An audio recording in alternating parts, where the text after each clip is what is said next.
Assalamualaikum and good afternoon. I would like to thank each and every one of you for being here with us this live session from Masa University Sarjana Putra campus. I am Nur Faiza binti Abdul Razak. I am lecturer at the Faculty of Health Sciences, Masa University, and I will be moderating today's session. Today's webinar is the Industrial Hygiene Competency and the Certified Professional Industrial Hygienist Cpih in Malaysia. It's proudly organized by the Faculty of Health Sciences, Masa University. Dear viewer, before we proceed further, I would like to give you a brief overview of the program offered by the Faculty of Health Sciences at Masa University.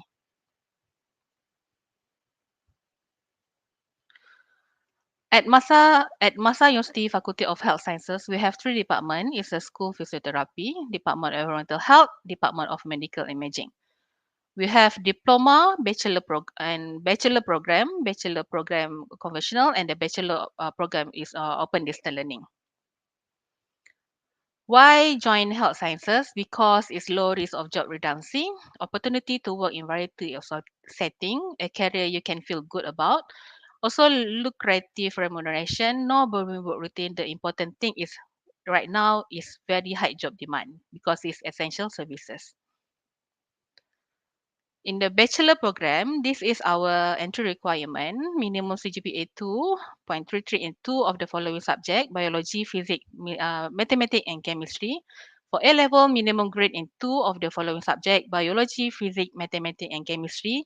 For diploma intake, minimum CGPA of 2.75 in related field or CGPA less than 2.75 in related field and minimum of 3 years working experience. This is the entry requirement for diploma physiotherapy, diploma in environmental health, and diploma in medical imaging. For SPM, pass in Bahasa Melayu and English and 5 credit in the following subject, mathematics, 1 science subject, and any other 3 subject. For CGE or O-level, pass in BM or English and 5 grade C in the following subject, mathematics, 1 science subject, any other 3 subject, and certificate level 3 MQF in the field of health sciences with minimum CGPA of 2.75. And for diploma in occupational safety and health, this is 3 years program. It's new program in the Faculty of Health Sciences. Only 3 credit in the following subject, mathematics or 1 science subject, any other 2 subject. O-level, pass in BM and English and 3 credit grade C in the following subject, mathematics or 1 science subject, any other 2 subject. For the certificate related to health sciences with minimum CGPA only 2.5. And infinite excellence is what Masa aspire to provide to each of its graduate.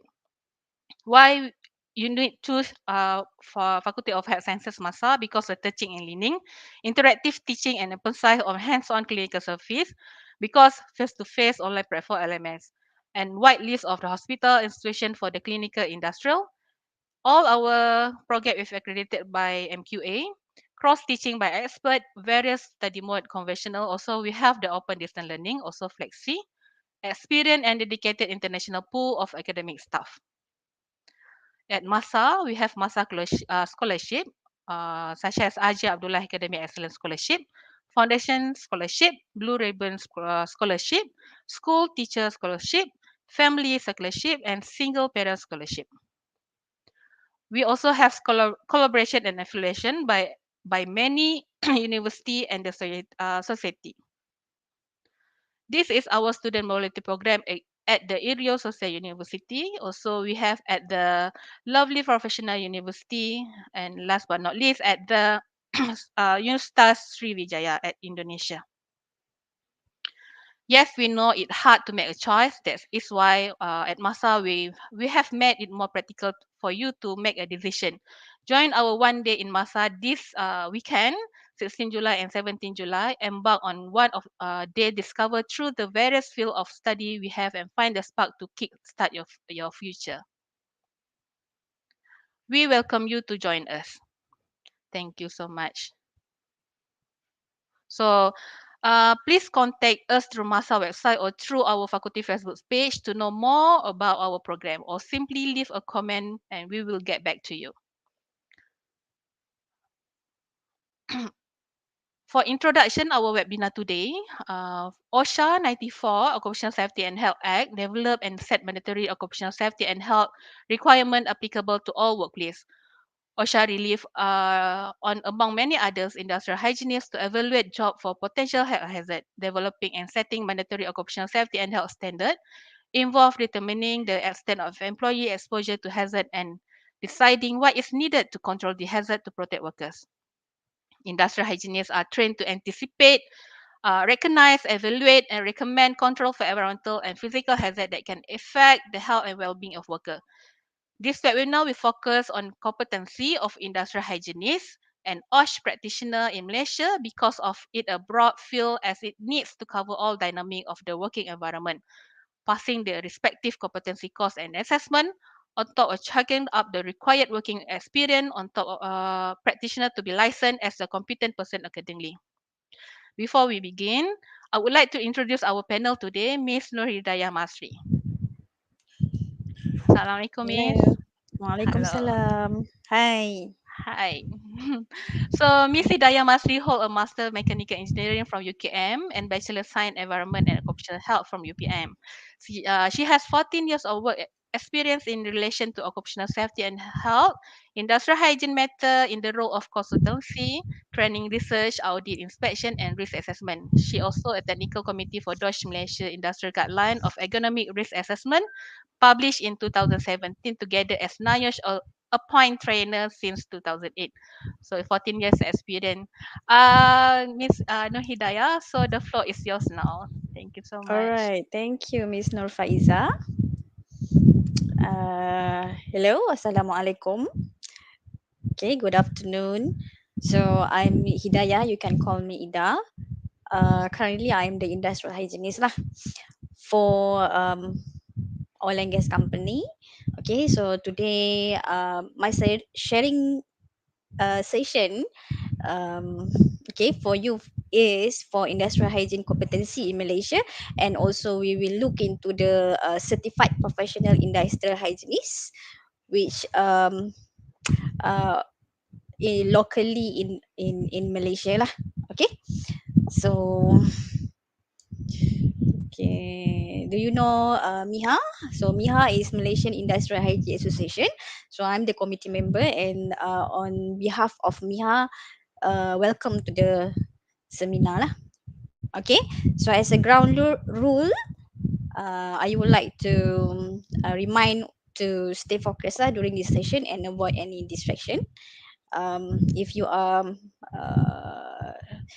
uh, on microphone, please mute your microphone during the presentation lah, and only unmute when you need to speak.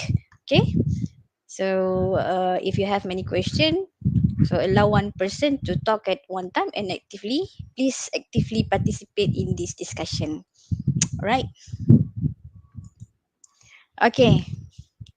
So first of all, if you heard about the industrial hygienist, basically what we are doing. Okay, what the industrial hygienist basically the job and the role in one company. So have you ever heard about the health triangle? Okay, so this health triangle, okay, apa yang induce ataupun effect kita punya health is we have three factors, which is it is embedded in our genetics, which comes from our parents, our grandparents. Contohnya macam cancer, right? Cancer, diabetes, hypertension, which kita tak boleh nak ubah pun. Okay, so cancer ni contoh lah kan, contoh kalau ada parents yang ada diabetes, so tak semestinya kita pun kena diabetes, tapi the risk untuk dapat diabetes tu is higher compared to parents yang tak ada genetik diabetes ni. Itu maksud dia. So our health juga can contribute by our lifestyle. Okay, so lifestyle kalau orang tu merokok, okay, smoking, the bad diet, okay, ada alcohol, a lot of alcohol intake, and then tak boleh nak manage stress, right? Then it can affect our health. Okay, and also what can contribute to our health status is also environment lah. So environment ni macam you student kan, so how you manage you punya environment lah. Okay, kalau dekat workplace kita ada environment yang contoh macam dekat kilang. So kilang tu dia ada chemical exposure, dia ada ergonomic exposure. So how the environment will affect our health. Okay, and also leisure. Contohnya macam hobi like golf, main golf. So kita ada penyakit yang musculoskeletal disorder disebabkan oleh golf. Okay, contohnya macam another contoh is scuba diving. So expose kepada pressure hazard kan. So mungkin akan ada penyakit-penyakit yang disebabkan oleh kita punya um, hobi tu. So all these factor, okay, can contribute to our health status. Okay, so this is the health triangle. What we industrial hygiene do, basically we tackle on the workplace, but not only looking at the workplace, we also try to investigate, okay, the lifestyle and also the background of the workers. Then we can conclude what is contribute, what is the factor ataupun punca apa source of the disease for the staff. Okay, alright. Okay, so in Malaysia we have health, safety and environment punya position macam ni, HAC, right? So if we look into the role of HAC, okay, basically when we have a safety issue, contohnya macam accidents, right? We usually can look into the effect immediately. Contoh macam ada crane tu jatuh, so kita boleh nampak mungkin akan ada fatality or injuries immediately happen in front of our eyes.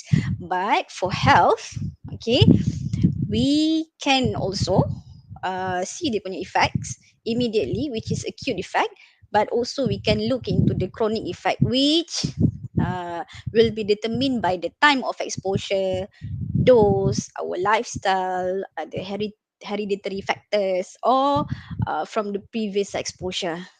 Okay, so previous exposure ni means that if currently you are handling the chemical at the lab, maybe previously you have handling the chemical from another workplace which contribute to the one disease. Contohnya macam cancer kan, cancer is not immediately hari ni you expose besok dah dapat cancer, but we will look into these factors. We tu means that the industrial hygiene, okay, people with industrial hygiene background will look into this factor, and we can relate why is the disease or incident happen in our places. Okay, right. So we have health effect categories. Okay, so depend on the exposure and individual susceptibility. We have acute and chronic. Acute meaning that the effect that caused by a single exposure, we can look into the effect immediately.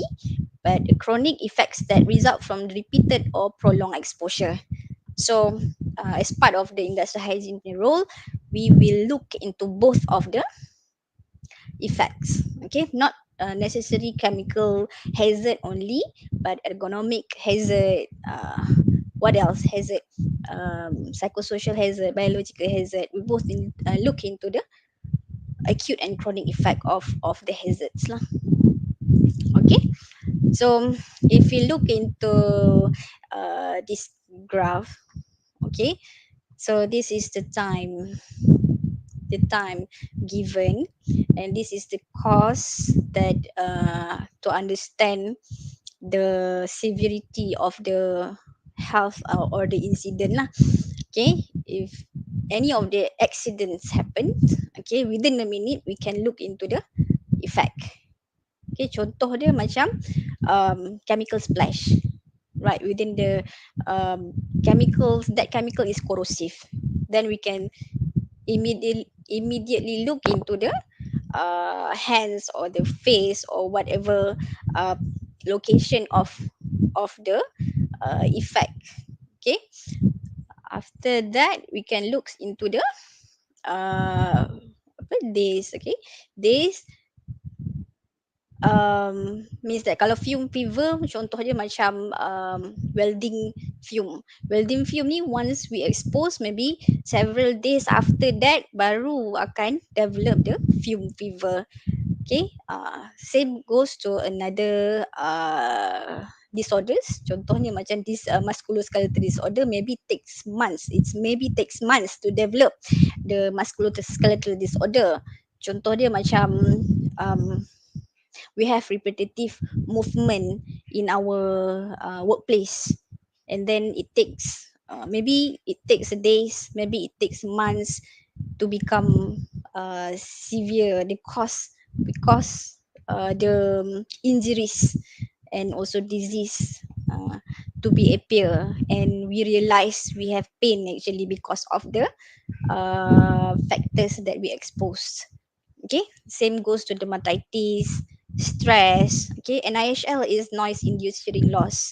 It takes years when you expose to the noise more than the dose, which is noise exposure limit. Okay, within the years, 2 years, 3 years, 4 years, and then the cost you will see.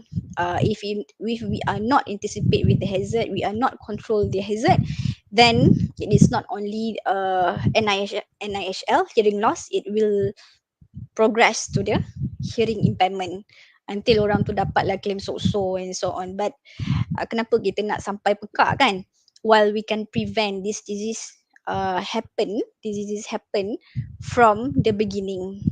The earlier we can manage the risk, earlier we can avoid or control the um, effects.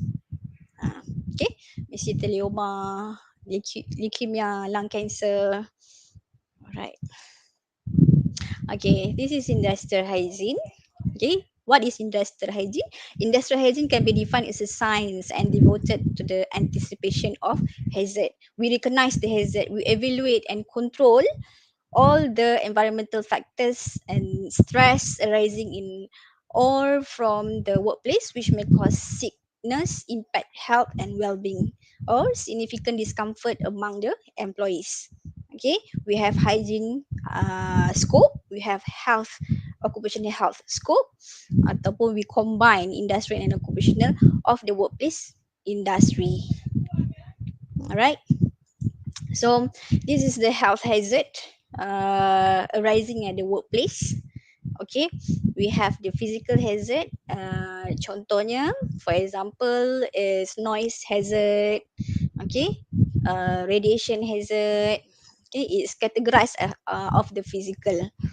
Okay, chemical at the workplace is something like chemical hazardous to health, like falls under the use regulation, which can affect our health. Okay, acute or chronic. Biological hazard, biological hazard ni we will go through one by one lah. Okay, the ergonomics hazard, what is ergonomic hazard, the psychosocial hazard, this health hazard that could contribute to the health status of the workers at the workplace. Okay, alright. So the physical hazard, for example, is noise, the vibration, extreme pressure, um, uh, okay, extreme temperature, sama ada the cold ataupun the hot temperature, okay, which will affect the health status of the workers, okay, including the radiation. Right, the chemical hazard, contoh dia metal mercury poisoning. If you ever heard about the Minamata Bay disease, okay, it affects the mercury affects the nervous system of the person, okay, at Japan. Okay, this is one of the example lah. Okay, the wastewater treatment plant, right? The mesothelioma from asbestos exposure. Okay, and the solvents, the organic solvents, for example, like the WD-40 that we usually use for uh, apa ni, or the paint, okay, the paint that we the thinner, which usually used in the industry lah.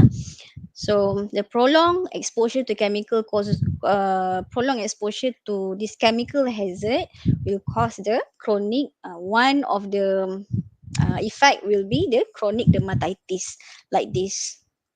Okay, dermatitis is sakit kulit. Okay, so another hazard that will usually have in the industry. Okay, we have the biological hazard, which is microbes. Okay, like currently we have COVID-19, right? So we have bacteria, parasite, fungus. We also have to tackle the anticipate with the insects, the poisonous wild animal. Okay, right. So this is the example lah, that usually industrial hygiene industrial hygienists will uh, identify whether or not the hazard comes from the have apa we anticipate the hazard at the workplace. Okay, another hazard is ergonomic hazard. Okay, for example is we are using to have long period of standing. Okay, usually dekat kat mana, conveyor kan, conveyor yang orang tu tak boleh nak, maybe tak ada stool for duduk, so dia akan jadi ergonomic hazard for that person. Improper tool usage, okay, for doing the task, and it will be the ergonomic hazard for that person. The manual handling, okay, they have a lot of ergonomic injuries. Okay, ada musculoskeletal injuries that raise from the manual handling punya task. Okay, also the awkward posture. Awkward posture means that posture that is not in the normal position of human. Okay, right. So poorly designed workstation will contribute to the musculoskeletal disorder lah. So what the industrial hygiene do?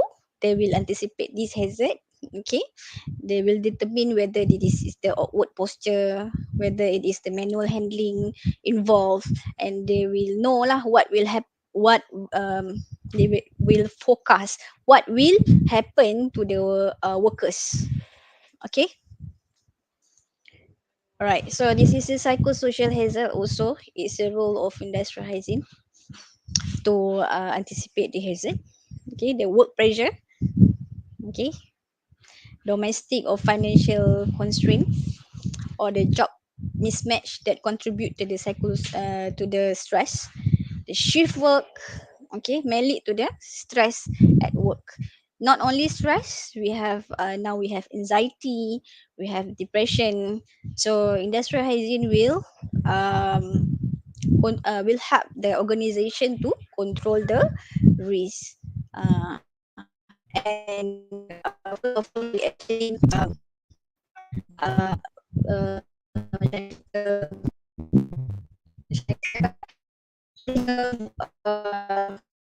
categorize high risk, medium risk or low risk. So usually yang kalau high risk tu kita akan ketengahkan dulu for the organisation management untuk make the decision lah which one to tackle first. Okay. So kalau kita tengok occupational disease in the world, okay, we look into the global compensation cost of occupational and work-related accidents and disease. So from all the hazard, okay, they contribute on musculoskeletal disorder. Okay, particularly kalau musculoskeletal disorder ni banyak on ergonomic hazard lah. Okay, this is globally globally, right? What else? Number dua adalah accidents. Okay, accidents that contribute to the injuries. Okay, tumor. We have heart and circulatory disease. Okay, central nervous system impairment, respiratory disease, skin disease, mental health disorder. All the hazard yang you dengar tadi tu will contribute to the statistic. Okay. So the statistic ni okay, bila work related je, of course the workers can compensate. Okay, can do the compensation at so right. Hmm.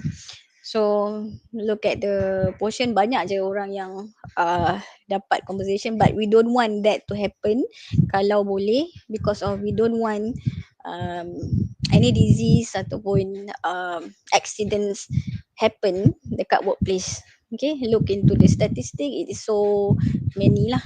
Okay, occupational fatal accidents and disease. Okay, fatal work related disease, fatal and also work related disease. Fatal occupational accidents, dia tak sakit. Yang ni jenis yang tak sakit, dia accident, dia terus matilah. Okay, yang ni lah accidents. Tapi the fatal work related diseases yang macam ni, diseases yang happen because of cancer, tapi yang work related punya, bukan sebab dia um, non work related. Contohnya dia ada makan diet yang tak betul, okay, then contribute to the cancer. Okay, and apa lagi yang boleh, dia ada exposure.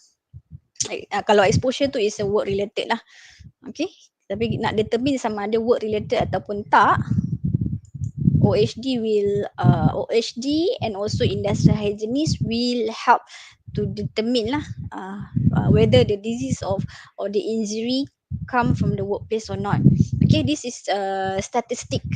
Okay, statistik kemalangan dan penyakit pekerjaan negara tahun 2021, which is last year, that published by the DOSH, okay, the Department of Occupational Safety and Health.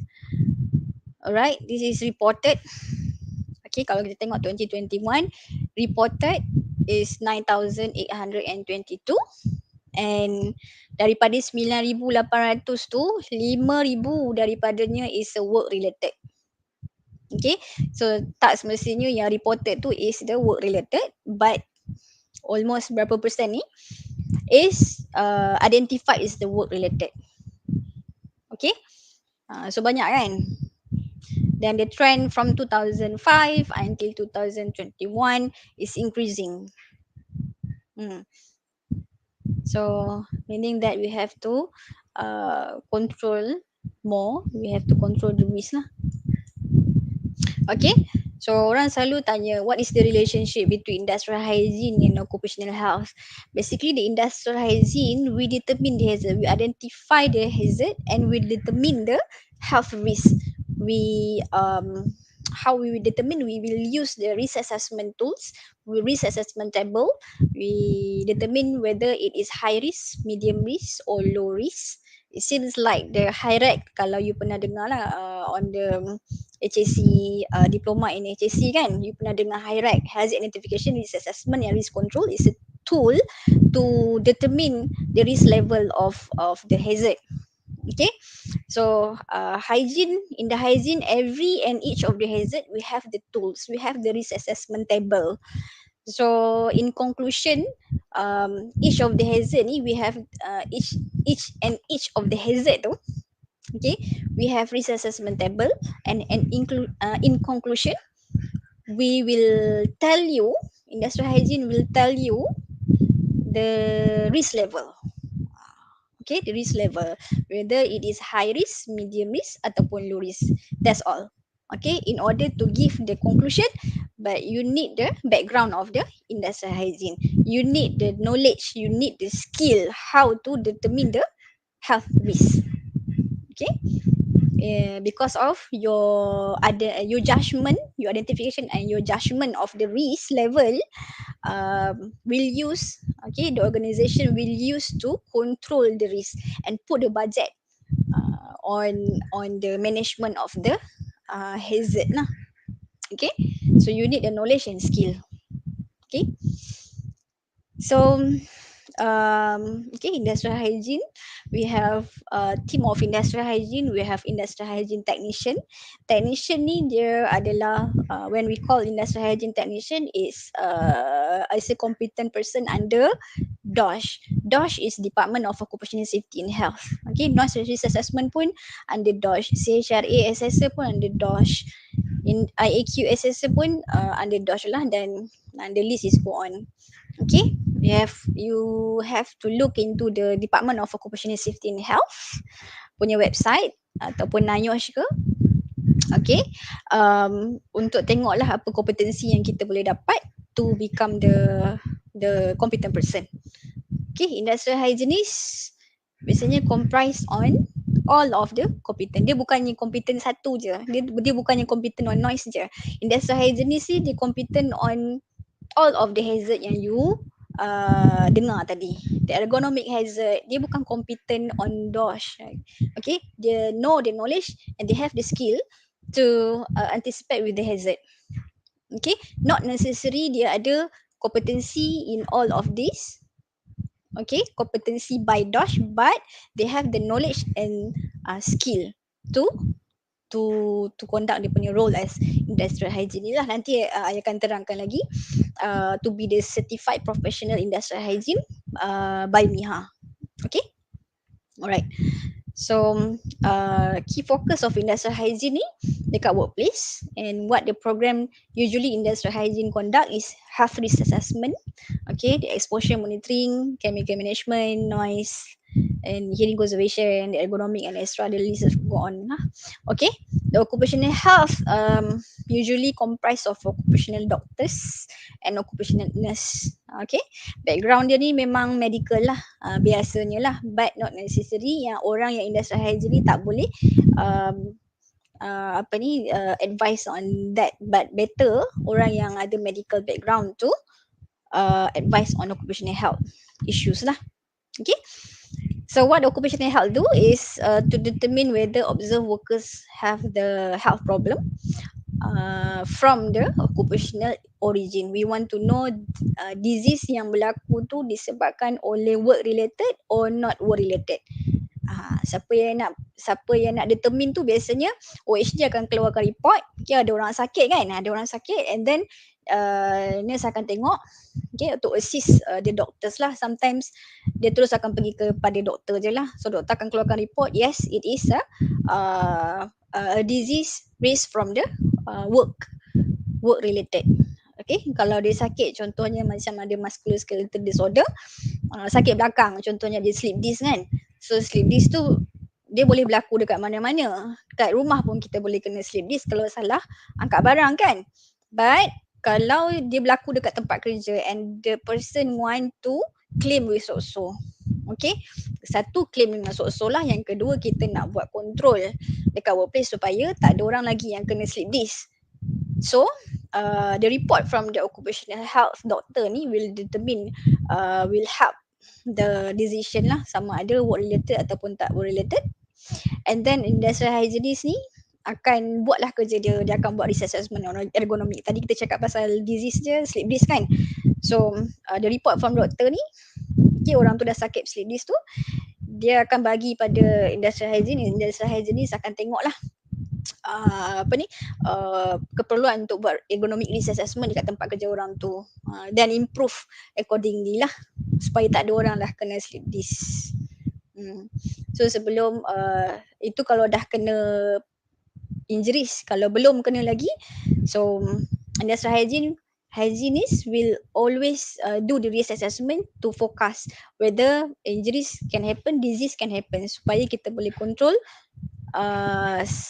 sebelum terjadinya anything lah, any injuries, any disease. Okay, so occupational health ni workers, fokus dia pada workers. Okay, workers itself, fitness to work. Fitness to work ni contohnya kalau kita nak kerja dekat confined space. Okay, so the doctor will know lah, will determine sama ada orang tu boleh tak bekerja dalam ruang terkurung, confined space. Dia ada tak hypertension, dia ada tak sakit jantung, dia ada tak masalah pendengaran. Contohnya kan.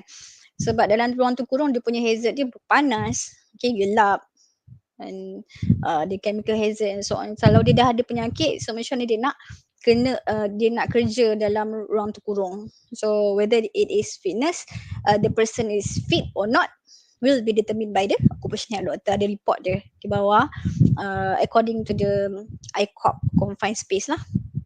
Okay, the health surveillance or the medical surveillance. Okay, kalau orang tu expose kepada hazard yang kita cakap tadi, the radiation ke, and the chemical exposure ke.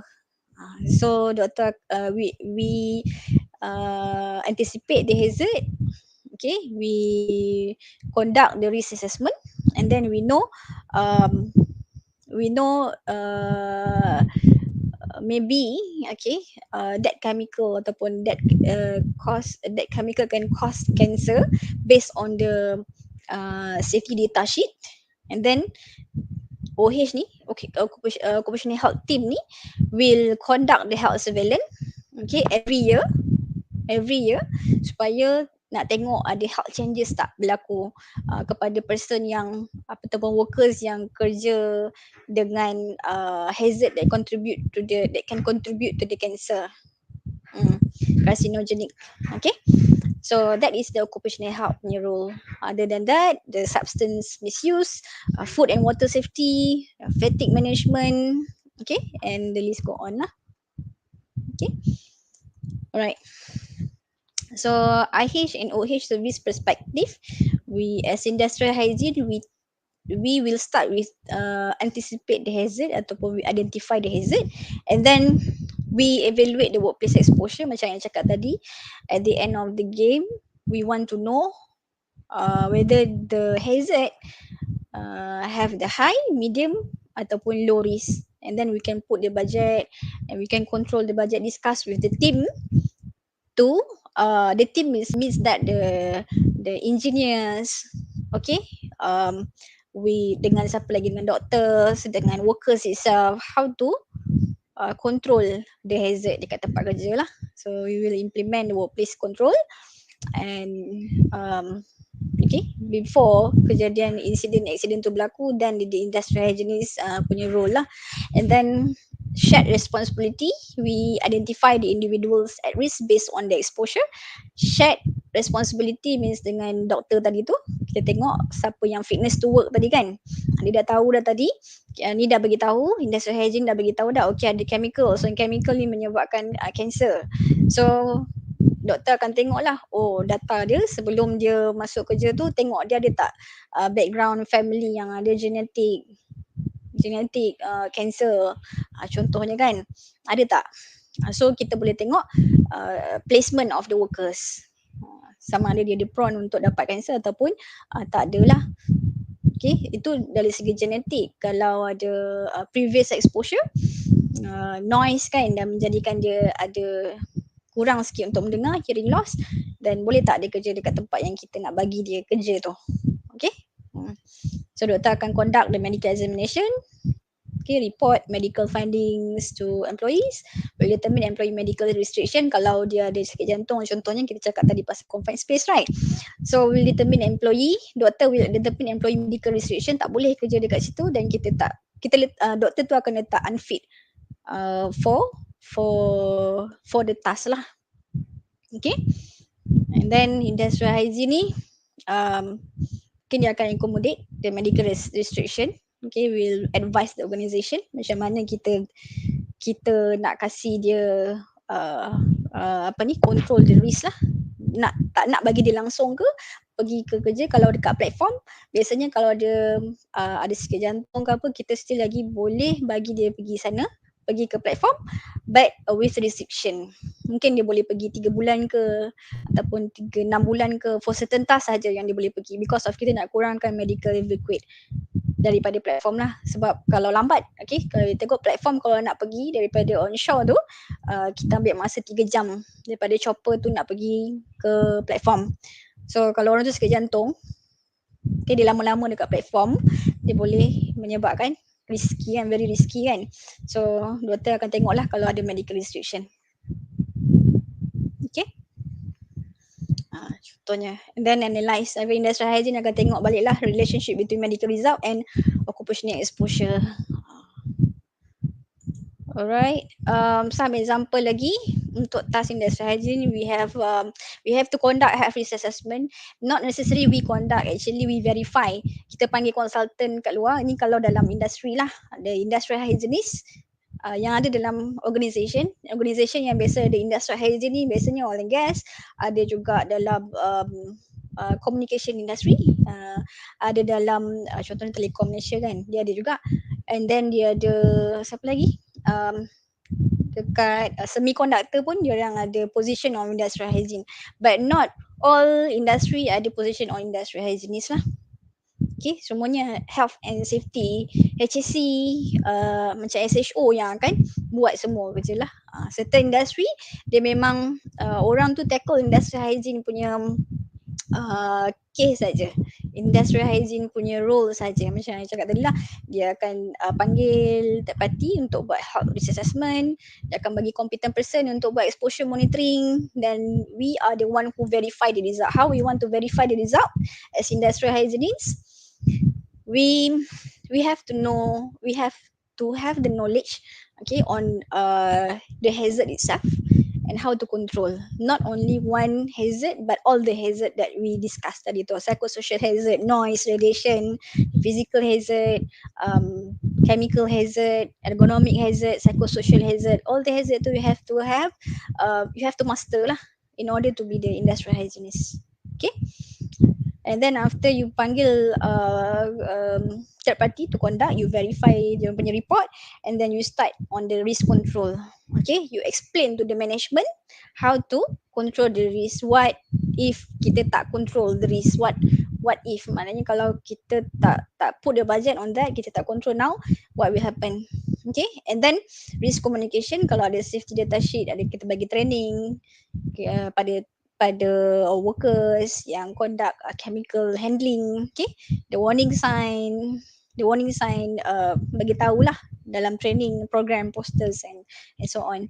Okay, kalau ada overexposure ataupun illness, we have to investigate. Okay, kalau ada emergency, we are the one on emergency preparedness. Okay, emergency health risk evaluation, on emerging health risk evaluation lah. Contoh macam now we have the nanotechnology, so industrial hygiene will forecast what will happen if the nanotech is introduced to our workplace. Okay, the specialty chemicals. Okay, alright, so the industrial hygiene, okay, industrial hygienist ni, kita punya role ni banyak. Okay, you are as a scientist because you have to know, you can run the research from the statistic you get. Okay, you tengok ada control yang kita boleh implement. Okay, what if kalau macam ni, what if kalau kita buat control macam ni.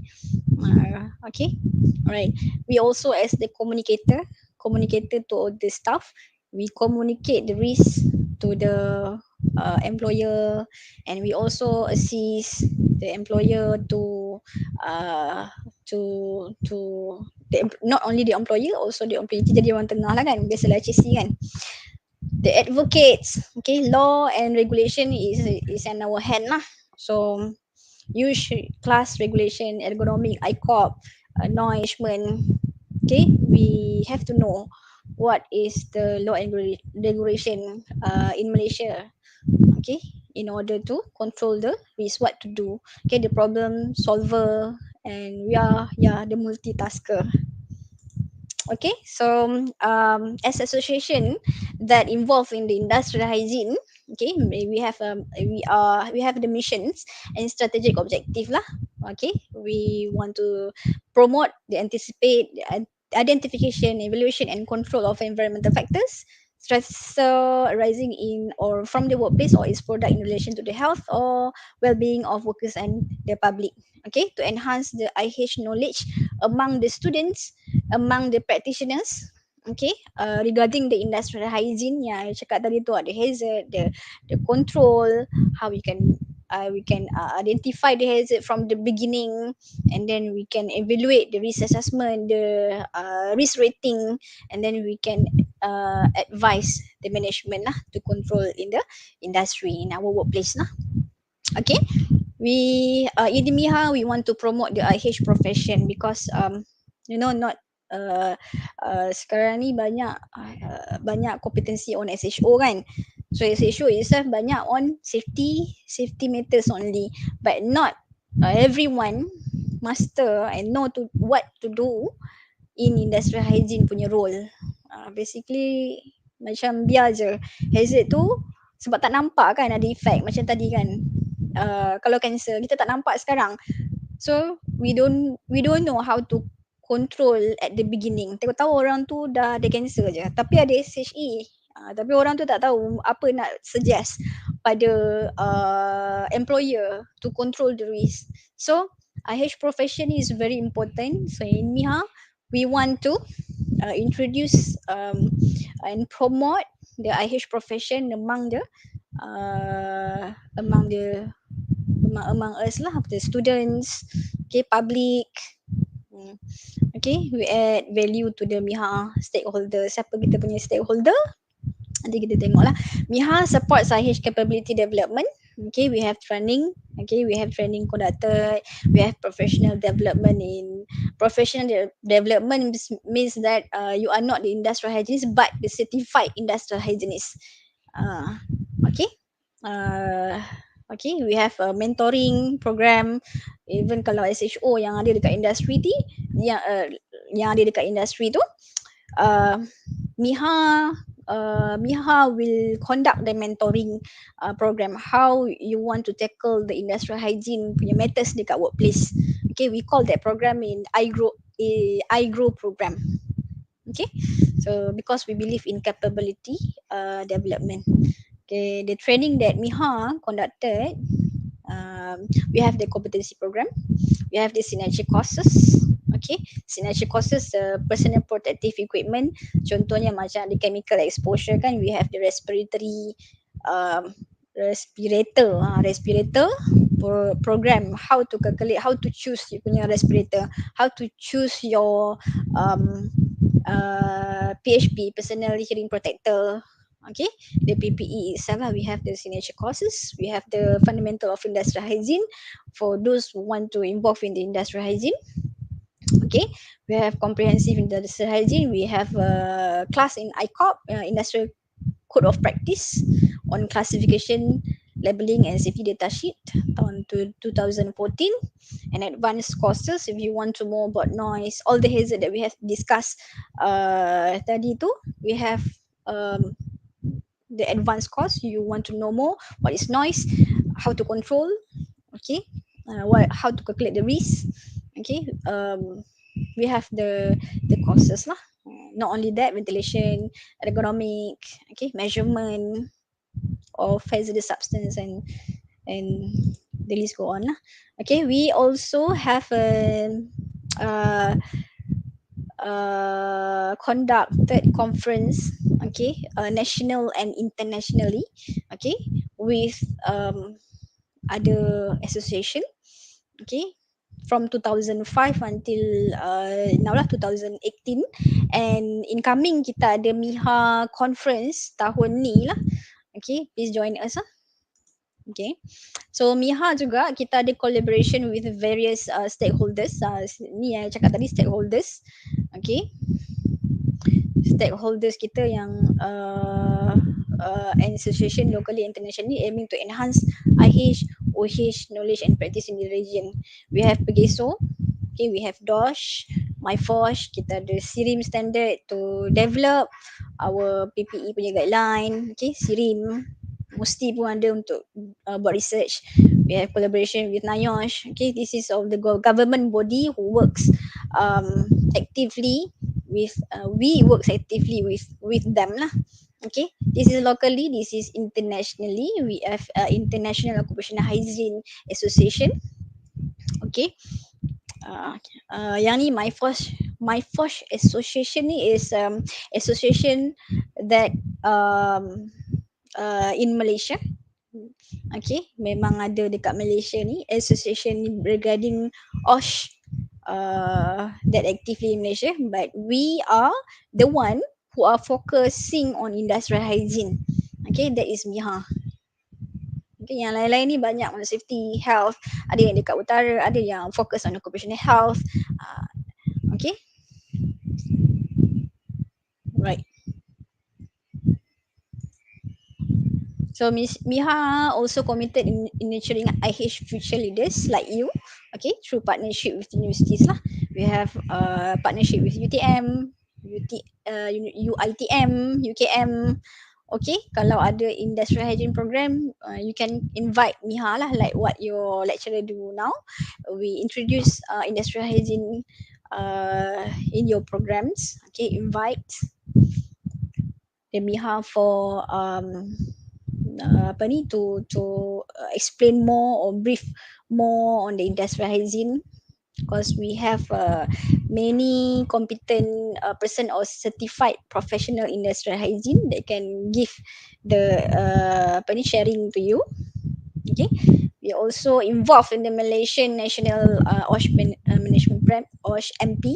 In OSH MP ni negara kita punya lah, dalam management plan kan, 2021 until 2025.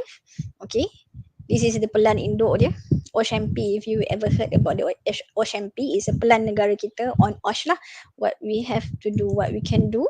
So under strategy number 4 of OSH MP, okay, so negara kita sekarang ni tengah plan untuk empowerment of occupational health. So this kita punya role lah, occupational health and industrial hygiene. Okay, so other than that, kita pun ada masuk juga lah yang lain juga, improving OSH compliance in SME sector. Okay, small medium industry, diorang pun kena tahu juga industrial hygiene tu apa benda. Okay, how to what to do, okay, what to, apa ni, how to conduct. Okay, we share with them. So this is Malaysian punya plan lah. Okay, so okay, so the professional development untuk jadi certified practitioner industrial hygienist. Okay, you have in Malaysia, in Malaysia you have to be full member. We have full member, we have student member, student MIHA member, we have associate member. So associate member ni dia tak sampai 5 tahun pengalaman lah, tapi kalau full MIHA member, okay, kita tengok kat sini, we have the criteria for MIHA full member.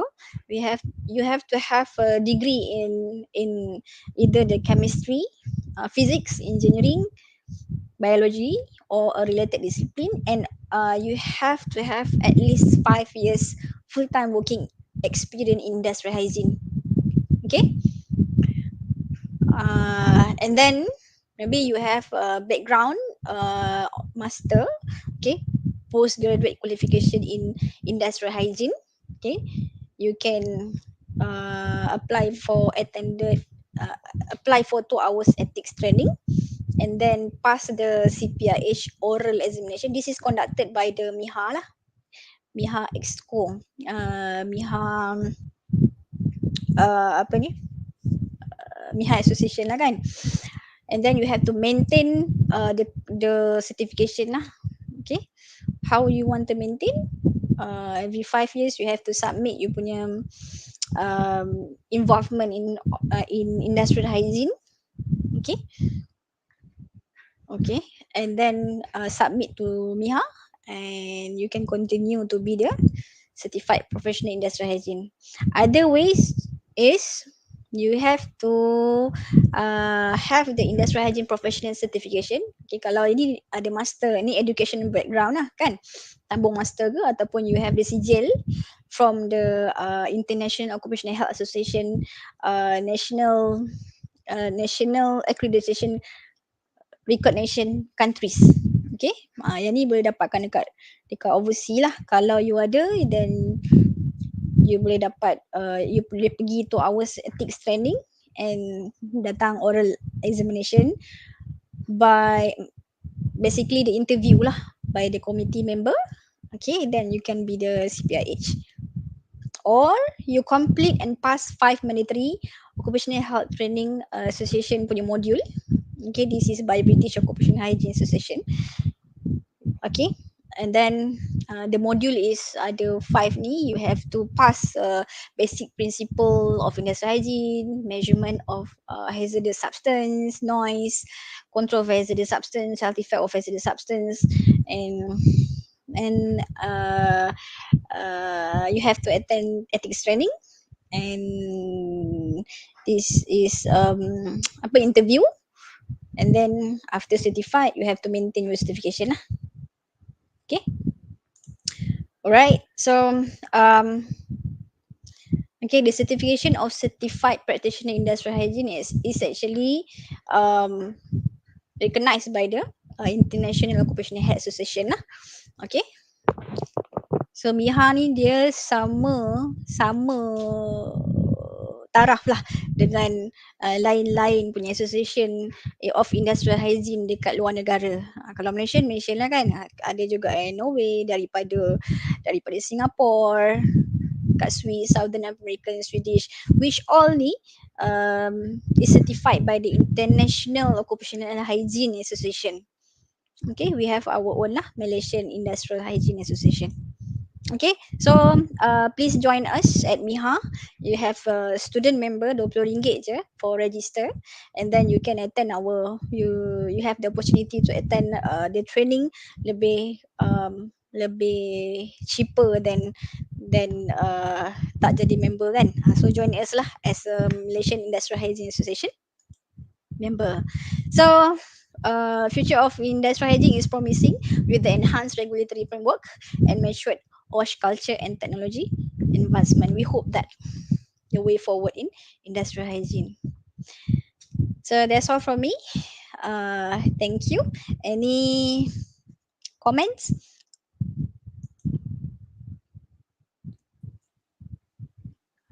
Thank you, Miss. Thank you, Miss Nur Hidayah. Uh, So for the insightful welcome. presentation, so there is a few question from the floor. Just I want just ask you, just now you said about student, right? RM20 for the workers. Yang For bukan the student. worker tak ada. Yang bukan student mesti tak dapat RM20 tu kan. So you kalau bukan student ni kita ada registration dia RM100 lah. Oh, that one for RM100 saja. the untuk certified CPIH. But if No, our no, no, background no, is no. not industrial hygiene, that one full members, right? Bukan. This is untuk MIHA punya member.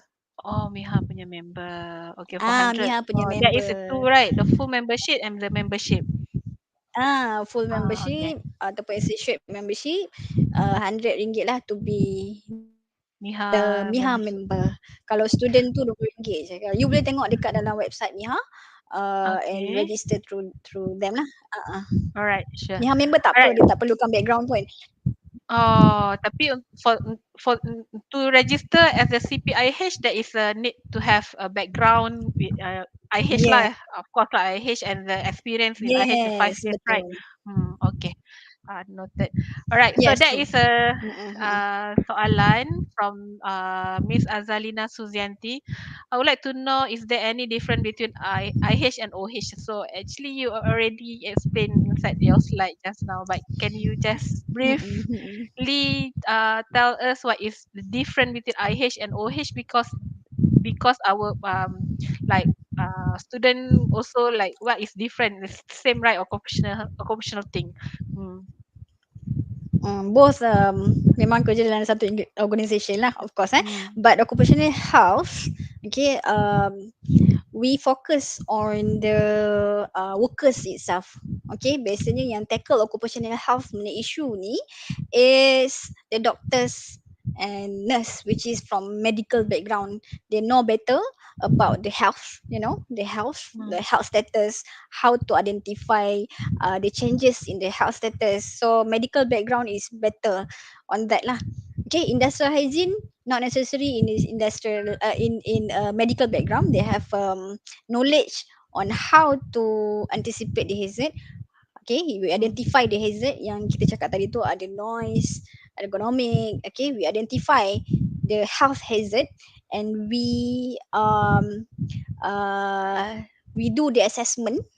Okay, whether the risk is high, medium, low, and we Mm. will control the risk with together with the management.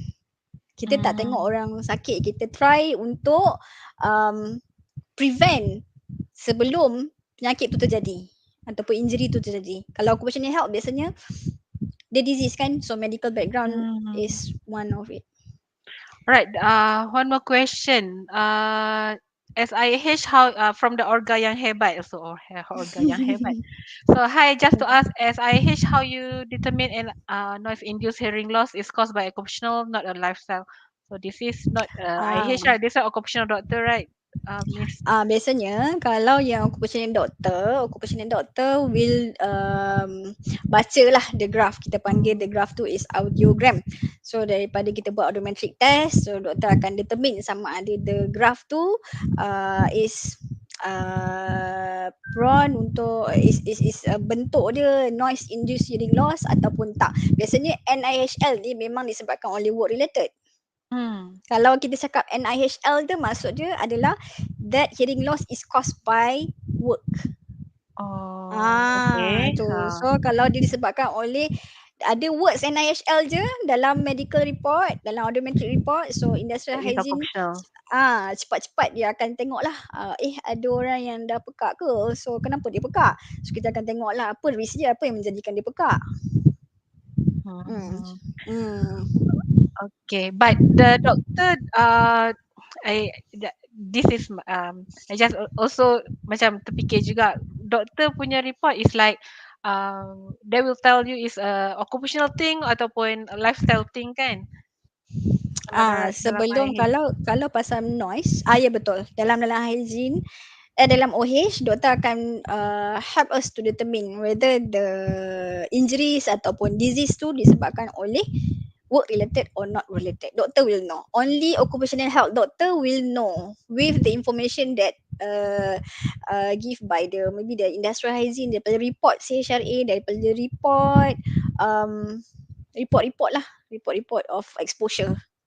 Alright. Doktor akan minta lah.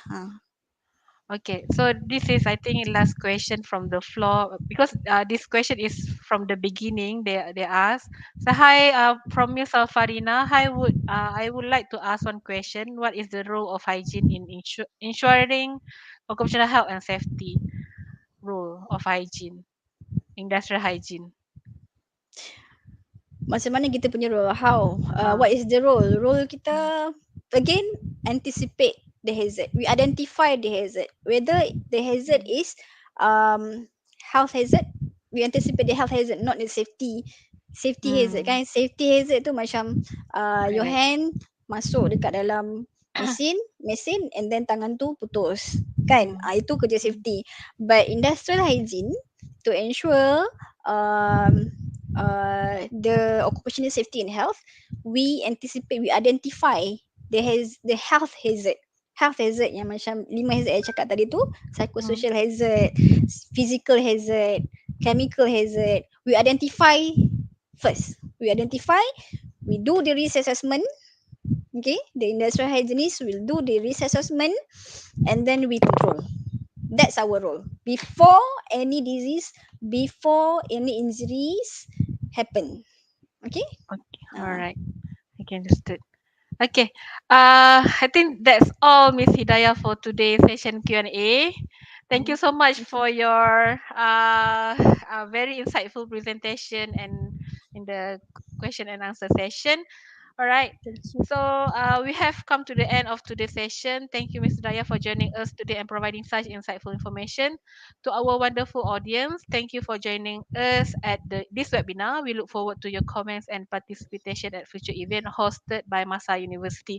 If you have any question regarding this webinar, so you can please email us at our Department of Environmental Health and masa.edu.my. All right. So in case of any further queries, you can contact us through Masa website for the any for the you're interested in any other program. All right. So have a pleasant day. Thank you so much, guys.